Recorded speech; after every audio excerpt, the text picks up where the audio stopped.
It happened! I'm so excited! As you can tell, I'm very excited. Alright, so policy update for organized in-game services. Let's read the post.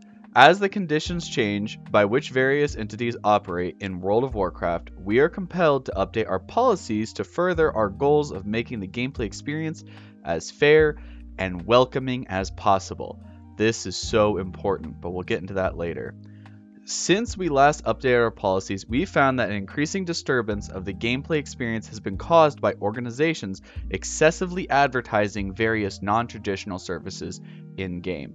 As of today, we prohibit death to organizations who offer boosting, matchmaking, escrow, non-other traditional services, including those offered for gold. So not just RMTers, they're letting you know, they're cracking it down. World of Warcraft accounts found to be in violation of this policy or blah blah blah, you get banned. Okay, that's the end of it. You're breaking the law. Now, very important, this paragraph. This policy update does not restrict individuals or guilds from using the provided in-game tools such as the trade chat to sell or buy in-game activities for in-game currencies, but the communities, especially the ones that operate over multiple realms, are no longer permitted. So, first, I need to talk about what an organization, what are they talking about? Basically, an organization like WoW Market to an extent, Who Can, Gallywix used to be one that got cracked down. What these are organizers. These are people that come together and they create an area where advertisers can go find buyers. That's their job. They get paid to do that. And the organizers get sellers. So they say, okay, we're looking for raid teams. We're looking for Mythic Plus pushers. We're looking for stuff like that. So what the advertisers do is they advertise. They spam the trade chats. They spam the in-game freaking LFG tool. They completely ruin it. And they do all this stuff. And they bring those people that are wanting to buy these things and they bring them to this area. So I want to talk about what the pros of organizations were, because these things weren't like holy evil, worst thing in the World of Warcraft. There's a reason why these things existed. I want to talk about what those pros were and what we're going to be losing going forward, and that will help you understand how the game is going to change. So if you are a seller, the pro of being in an organization is that organizations are competitive, they are aggressive, and they are trustworthy. They're a brand.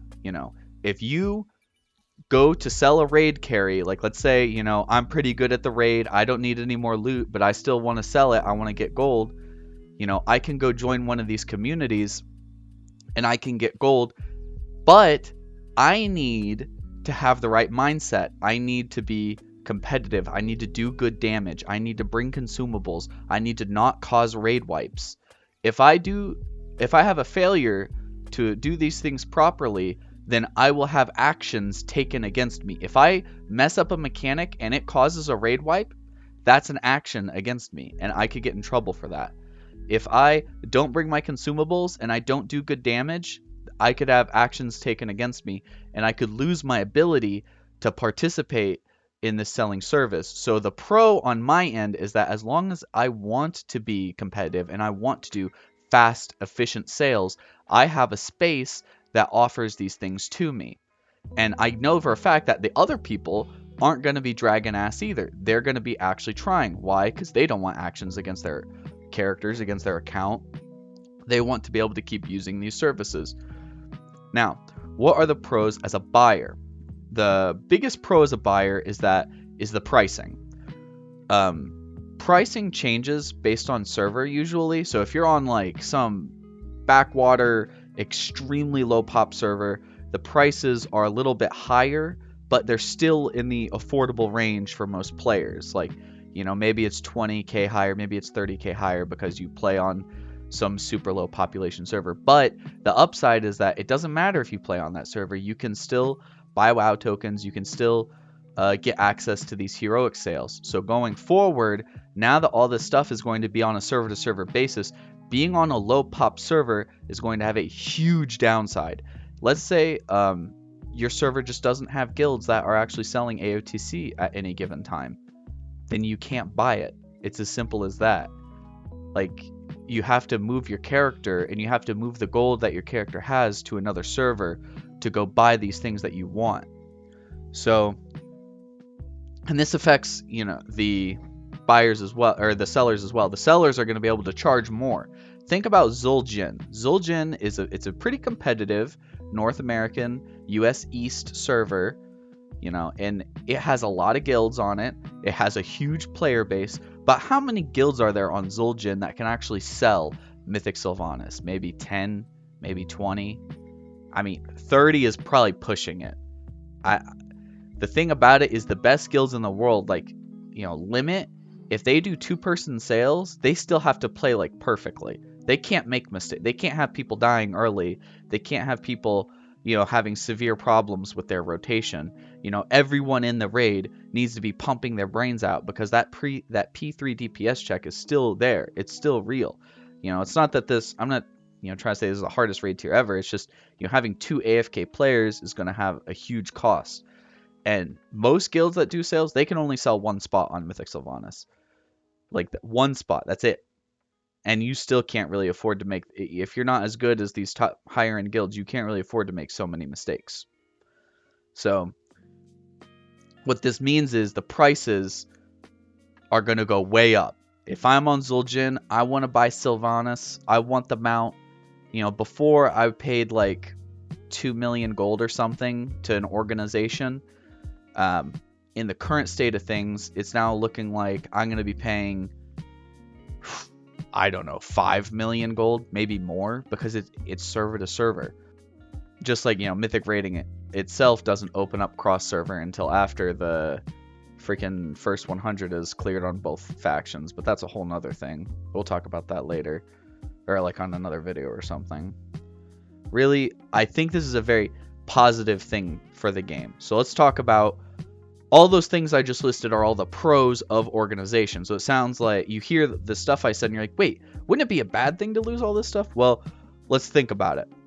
What are the cons of an organization? So yes, it gives you a good pricing. It gives you access to the best sales, no matter where you are, no matter who you are. But what are the cons? The cons, trade chat has been ruined for like 4, 5, 6 years. I don't know. Since like Legion, since orgs first started popping up, trade chat has been completely unusable.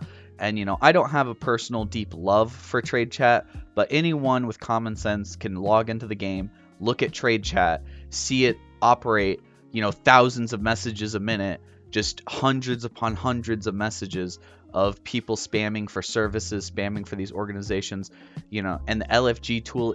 Even though they made it against the rules to spam in the LFG tool, they just do it anyways. They don't care. The LFG tool is still filled with messages that say things like, LFG is a waste of time. How horrible is that? How horrible is that message, when a new player, or, maybe not even a new player, maybe a player that just wants to play the game, they go to the LFG, and the very first thing that they're faced with is a message that says, you are wasting your time. Because ultimately that's what FOMO is built on, and that's what these organizations ultimately leech off of, is the fact that working for these things is really, really hard. You have to spend 50, 60, 70 hours to get your character from level 6, just hitting level 60, all the way to the point where it can actually compete and do really good damage in a mythic raid. And that's if you're good at the game. If you have to get good at the game as well, like, you're putting in like 200, 300 hours, 400 hours just trying to get good at your character, get the gear that's good, make this huge journey of gaining item level, pushing mythic plus, and you get spit in the face with this message that says LFG is a waste of time. These services make you feel like ultimately you're wasting your time. Why would you spend 50 hours getting good at the game and getting geared on a new character so that way you can go join a heroic pug and slowly get better until you can join a heroic raiding guild and then slowly progress through the heroic raid all the way until you get AOTC. That's a process that's going to take months. That's going to take you literal months. Even if you're a decent player, that's a big investment. And to be told like, you know what, bro? You should have just paid Bobby. Should have just paid Bobby 20 bucks. Could have got you an AOTC boost real quick. 20 buccarinos. That's all it costs you. And this stuff, boosts are still going to exist. They're server based now. So what does this mean exactly? Boosts aren't going away. So it's not like, all rainbows and sunshines. And I think boosts to a degree are good for the game. There are positive aspects of boosting that I think a more personal, social, like a smaller community could appreciate. It's not just a boosting community. It's the Zul'jin. It's this guild on Zul'jin, and they sell these carries, and people go to these carries, and they only have one spot because this guild they can only sell one Mythic Sylvanas. That's all they can do. That they're not limit players, but they're good. So you gotta fight between all the other buyers. You gotta reserve your spot. People that are in guilds that are good are they're gonna be reserving spots for like months on end. They're gonna be like, okay, for 6 million gold down payment now, we'll get you your Sylvanas mount in 4 weeks. Isn't that poggers? That's probably realistically gonna be the future of some of these sales and some of the stuff that's going on. I think the players are going to be able to appreciate uh, a more condensed area to participate in these activities.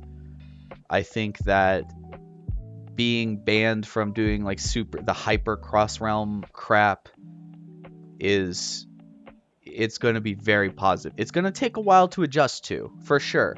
And what are some realistic downsides that we can look forward to in the future? More people are going to move to big servers like Zul'jin. Already, you want to be on Zul'jin. You want to be on Illidan. You want to be on these mega servers. If you're a Mythic Raider and you want to compete in Mythic Raiding and you want good options, you can't be on random backwater, no one's ever heard of this server. You can't play there. You gotta play at Zul'jin, right? You gotta play at Illidan, etc. So now not only do those players have to be there, now the buyers that want to buy from these players also have to be there.